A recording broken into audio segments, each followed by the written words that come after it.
Ladies and gentlemen, I've got an absolutely amazing treat for you today. Many of you enjoy my AI chess videos where I cover games by the worst chess bots like Martin or ChatGPT up to the best chess bots like Stockfish or more recently, Torch. Torch is a new chess bot that chess.com is in the process of developing and it's played some unbelievable games, including the one that I'm going to show you in this video. Normally I cover like 5 Torch games in a video. I'm just gonna cover one. And you are going to learn at least 5 things from this game. Normally when bots at 3,500 play chess, we just watch. It's like zoo animals. We don't understand anything. But this game is actually an amazing game to learn from. It was one of the most high-level AI games that I've ever seen that I understood. So, I'm gonna show you the game. But first, I'm not gonna have a sponsored segment here. I'm just gonna say thank you. Because this book comes out tomorrow. It's October 23rd, 2023 right now. Maybe it's like 2027 when you're watching. And my book comes out tomorrow. And I've got 2 towers back there behind me, and it's also, there's one resting on the top. I also have a huge poster board. In case you can't tell, I'm super proud of it. I think it's gonna transform the way chess is learned in written form for new and rising players. It's the first chess book in history that has QR codes, and over 20,000 of them have been pre-ordered by you. So if you're lucky enough to catch this video in the first couple of days that it's out, I'm doing 3 live fan events in New York City. If they do well, I will do more. I'll come to London. I'll go to California. I'll go to Texas. I'll go to Europe. I'll go to Asia. Go to Africa. Maybe even Australia. I don't know. How many Australians play chess? Let me see in the comments. I want a big thread in the comments of all of the Aussies that play chess. Support the live events. One is already sold out. Check out the book for Christmas. Just thank you. Thank you for supporting the book. And I'd like to return the favor with more free content. Like this video, all right? Torch was playing with the white pieces, Ethereal was playing with the black pieces, and I took your advice. I'm gonna let you in on a little piece of information. Chess computers play games against each other in pairs, meaning they play a certain chess opening for a certain amount of moves, and then they start to think on their own. In this game, this is the final prepared move. So now the bots are completely thinking on their own.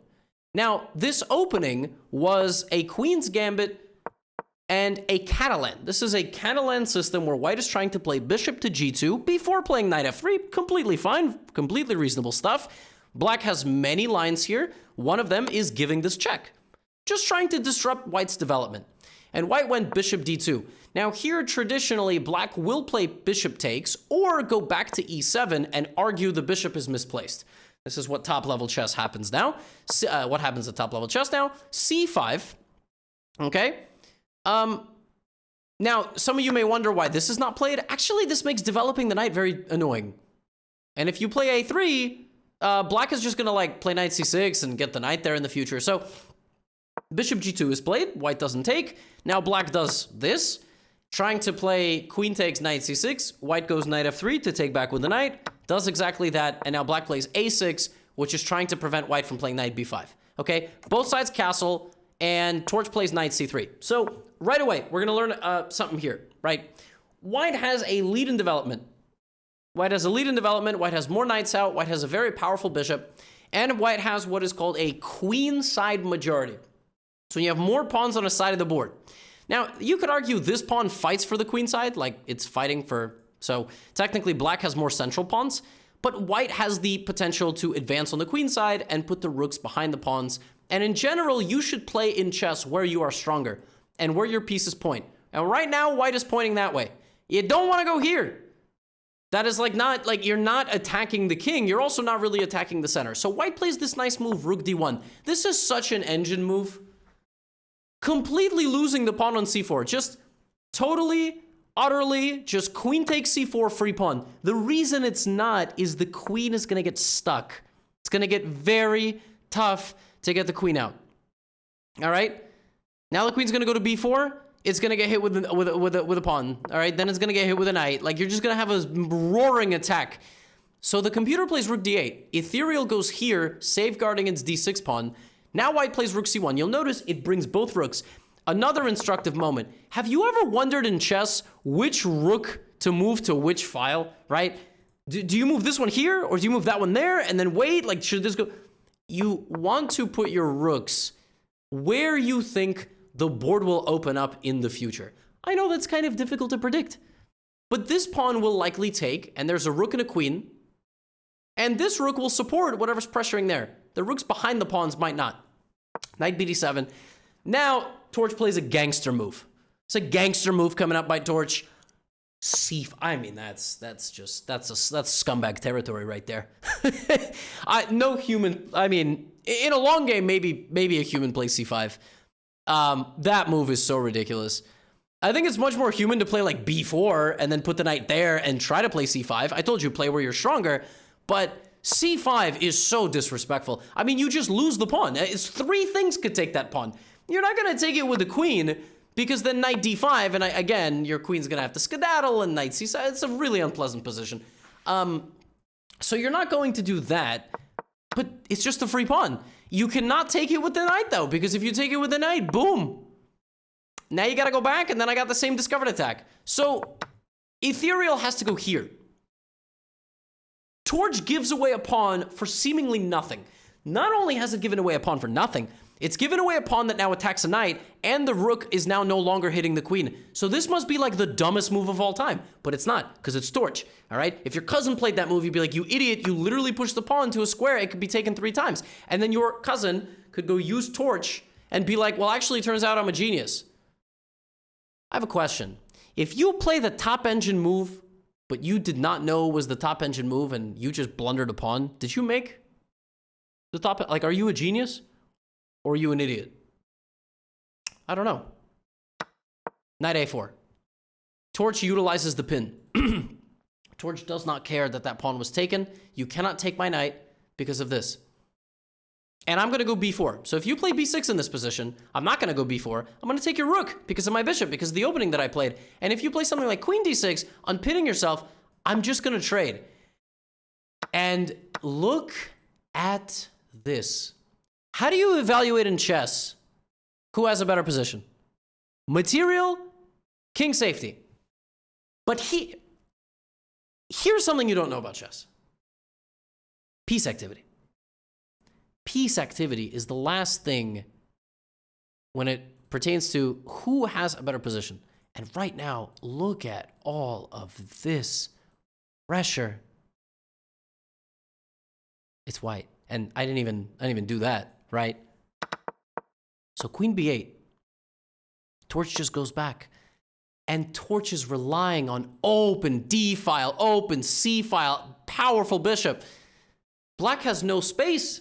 Look at how restricted Black is. Black can't move the queen. Black can't move the rook. Black can't move the bishop. Black can move that rook, I guess. You can't move the knight. Can't move this knight. Can't move anything. So Black plays rook e8 because it's like the only move Black can play. Right? Slide the rook over 1 square. There's just not much Black can do. Now, Torch can take on c5. And not only can Torch take on c5, b6 is not a threat because then white goes here. So first, Torch actually prepares something. Now, what it's preparing, I don't know. I actually have no idea. Like, is it going to go queen c1 and double up? Is it going to double up on that? h6, Black makes a useful move. Now, white apparently is improving the evaluation. Look at that, 0.4. Couple moves ago. No, it's just 0.4. Never mind, it's just 0.4. I thought it was 0.2. That was my mistake. Not going to edit it out, though, because I don't want to hide my mistakes. Now, seeing that Torch was, oh, no, it's 0.5 for a second. It was 0.5, so slightly better position. Knight d5. Now Torch goes bang, bang, bang. So it got its pawn back. It has pressure on the position. This is how you win a slightly better position in chess. If you look at this position, white's king and black's king are equally safe, but black is restricted. Pieces are a bit stuck. b6 doesn't quite work, like I said, because there's knight c6 at all times. You're going to get the rook back at least. So here, Torch goes rook c7, restricting black's pieces. Now we trade, and we come back. And black here is basically just on high alert. White is going to target weak pawns and weak pieces and weak squares. The way you win a winning position, or just a slightly better position, is by exploiting squares and targets. Because white has much better prospects, black is always going to be on the back foot. So black plays a5. a5 creates light squared weaknesses and potentially this pawn in the future. So Torch just plays a slight improving move. Slight improving move. And maybe trying to go there and hit this f7 pawn in the future. Centralizing the knight. It does not want to trade. There's a rule in chess. Bishop for knight trade might be good. Not at all times. So we try to get the knight out of there. Rook f8, trying to defend. Torch plays a4, taking space, controlling the light squares. Centralizing the queen. Always a good idea to centralize the queen. Pawn is pinned. And by the way, this was not taken because after pawn takes, queen takes, there's actually queen e7 and black gets activity. So instead of taking that knight, queen d4, just centralizing. Now, look at this. Slow and steady improving move, h4. Just taking a little bit of same side space. Your king does not get any weaker because none of these pieces can actually get to the king. And in the future, I might have an attack. Black goes for a queen trade. Black is doing what you're supposed to do when you're restricted. You're supposed to try to trade queens and try to trade pieces. The more pieces you trade, the better. Let me tell you something. You get some sort of endgame, which is like, okay, just bear with me. Rook c8, obviously that's not what's going to happen. Black plays like g6, take. Okay, look at the eval. The eval is dead zero. Whereas in this position, the eval is 0.7. Not all trades are the same. For example, bishop b7, bishop takes, knight takes. White is still better here because white can get the rook, white can get like this, right? If white just plays a couple of lazy moves and black gets some activity, right? Like e3 and so on, suddenly knight c5 and black is totally okay. Chess literally is a knife's edge. You have 1 to 2 moves to prove your advantage. Just like in your favorite sport. It comes down to a couple of shots. All right? In football, it comes down to a couple of runs down the pitch, a couple of crosses. Maybe a penalty goes off the crossbar. Maybe there's a corner kick that goes wide. Not the corner kick, but the shot off the corner kick, right? Like, so white has a limited amount of time. Rook c7, active rook on the 7th rank. Black plays b5, looking to make a trade. The less pieces that exist, the better it's going to be for black. Super instructive move now. Bishop to g to h5. What you are trying to do is play where you are stronger. Black goes here. You are inducing a weakness. Now, black's pawns here are held together by the f7 pawn, which might fall. Bishop g4, another threat. Do you know what the threat is? The threat is a tactic. The threat is knight f7, rook f7, bishop e6. Winning 2 pawns and pinning the rook to the king while these pieces are stuck on this side of the board. So now black has to play another pawn move. And by making black push 2 pawns, Torch just dips to the exact same position. A moment ago, this was the position. Now look at the position a couple of moves later. It looks like black made 2 more moves. But those moves benefit Torch. Takes, a pawn has fallen near the black king. And now, several moves ago, Torch began operations here, g4. Same side play. Do you know what the idea is? The idea is not to open. Let's say black just plays bishop b5. The idea, my friends, is potentially something like this to get a passed pawn. Maybe even h5. I'm not saying this is the best move. There is bishop to e8 in this position. But look at, you could literally get mated. You could get mated because of the way your king is open. King safety is everything. g4, take, rook d6, re-centralizing. It's completely even material. This is why this game is so fascinating and so instructive. It's 4 pieces, 4 pawns each, and 3 pieces each. But look at how effortlessly, rook a7, rook on the 7th rank, patrolling every square and all of these pieces. Knight f4, e3, knight d3. I told you, is it worth trading? Well, now this rook is overloaded. And there's a very nice tactic here. Rook takes a6. You may wonder, why did Ethereal even do that, right? Like, why didn't Ethereal just go back to f6? Then white would have went bishop f3. And let's say black just repeated moves. King h2, king g3. These pawns are stuck. If black plays rook b6 trying to win this pawn, white's not in any danger whatsoever. Like, rook takes b2, rook takes a6. So white would just slowly, white might even walk the king. Bishop, I think white could straight up just play king g4. I mean, I guess there's knight f6 check, but then you would start hunting off these pawns. Black might play like rook b4, knight a5, right? So you're just losing the pawns. Knight f4, knight d3, and now look at this. Nice little tactic. 2 pieces versus the rook win 8 times out of 10. The only time they don't is if you allow pass pawns. If you allow this pawn to be taken, and then a3. For example, rook b6 in this position. King g2, there could be a tactic, it doesn't exist, but there could be a tactic in some positions where rook takes b2 is possible. And this pawn sneaks in because it's either queening or taking and queening, and you can't stop both. So there is a world in which white can save this position by sacrificing the bishop, checking, and coming back to stop the pawn. And then, as the king comes in, you play e4.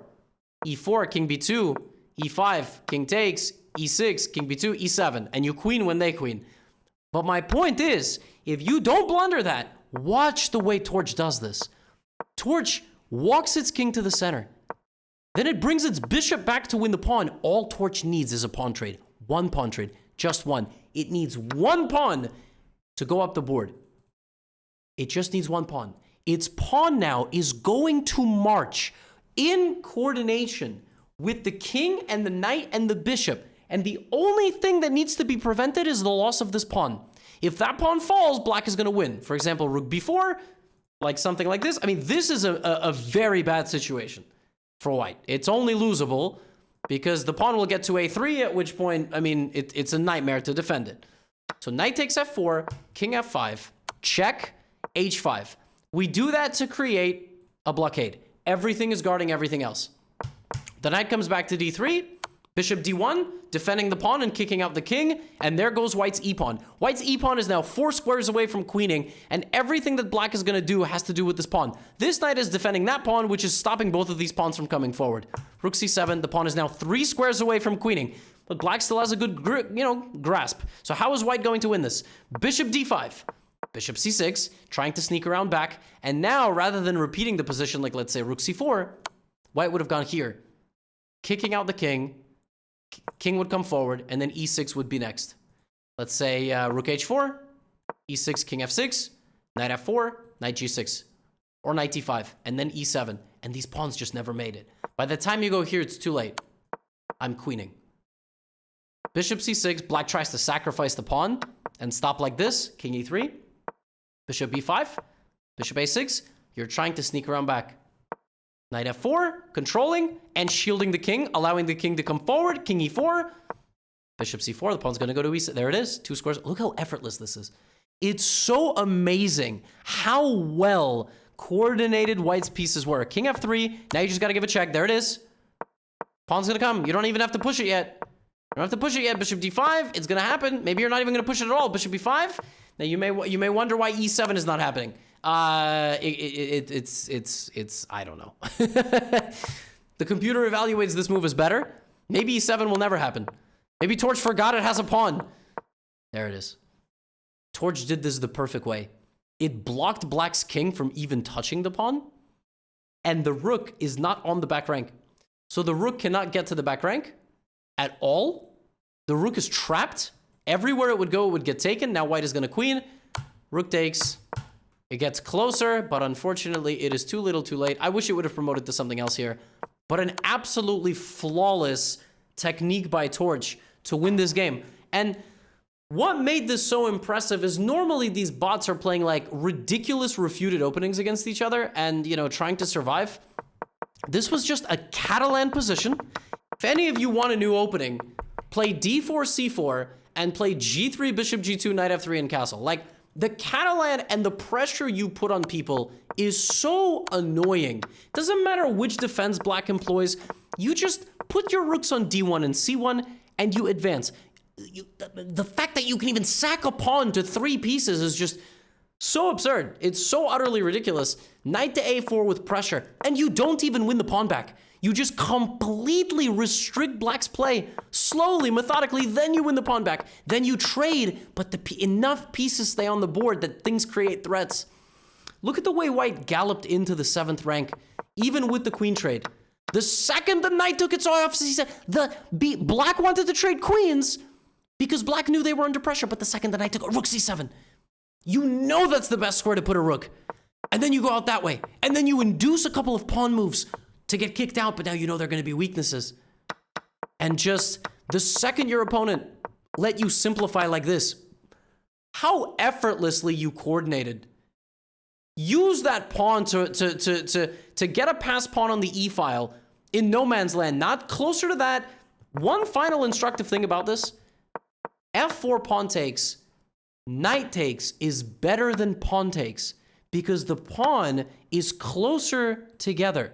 It's all close here, but a pawn in the center is harder to defend because now your attention is drawn in and the rest of the board can fall apart on h6 and on a5. What a game. I mean, I saw this game, I was like, I gotta share this because this is a game that even 500s can understand. Maybe you won't play that well, like, 500, you might go here, but it's a game that I can break down to you and you can acknowledge the skill and the level at which this is played and you can enjoy it, like watching athletes.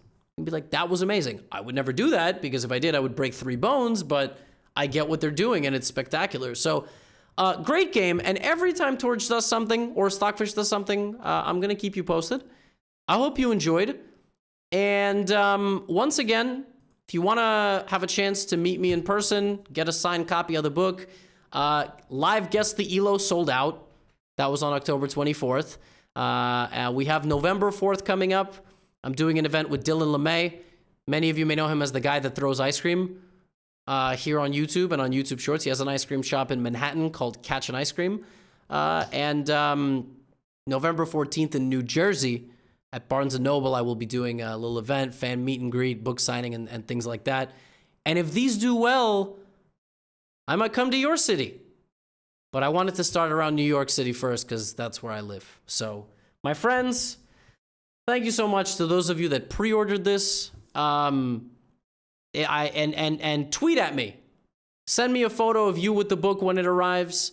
I'm going to try to retweet as many of you as possible.